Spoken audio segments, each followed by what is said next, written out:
Lord ఈరోజు దేవుని వాగ్దానంగా కీర్తనల గ్రంథము 147వ కీర్తన 3వ వచనాన్ని చూసుకుందాం. గుండె చెదిరిన వారిని ఆయన బాగు చేయువాడు, వారి గాయములు కట్టువాడు. దేవునికి స్తోత్రం, మహిమ కలుగును గాక. గుండె చెదిరిపోయిన స్థితిలో ఉన్న వారిని దేవుడు బాగు చేస్తాడు కదండి. ఎందుకు గుండె చెదిరిపోతుందండి?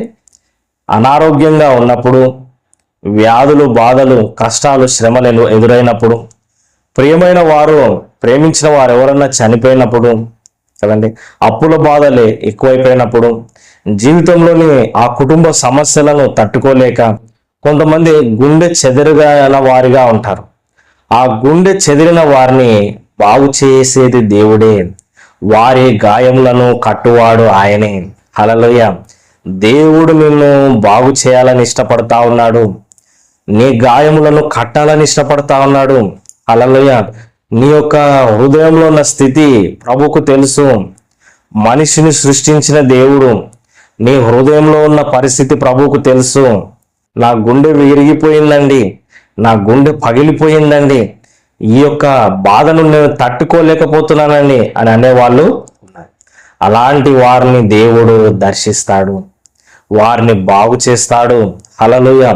మరి దావీదు ఎన్నో శ్రమలు అనుభవించినాడండి. ఆ శ్రమల్లో ఈ కీర్తనలన్నీ రాసినాడు. అలాంటి వ్యక్తిని దేవుడు దర్శించి బాగు చేసినాడండి. కొన్నిసార్లు తన కుటుంబాన్ని కోల్పోయినాడు కదండి, తన భార్య బిడ్డలందరినీ కోల్పోయినాడు.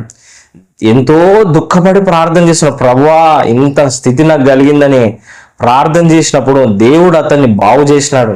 నువ్వు వెళ్ళి ఆ శత్రువులను తరుము, నేను నీకు తిరిగి అప్పచెప్తాను అన్నప్పుడు శత్రువులను తరిమి ఆ యొక్క స్వాస్థ్యాన్ని మొత్తం పొందుకున్నాడండి.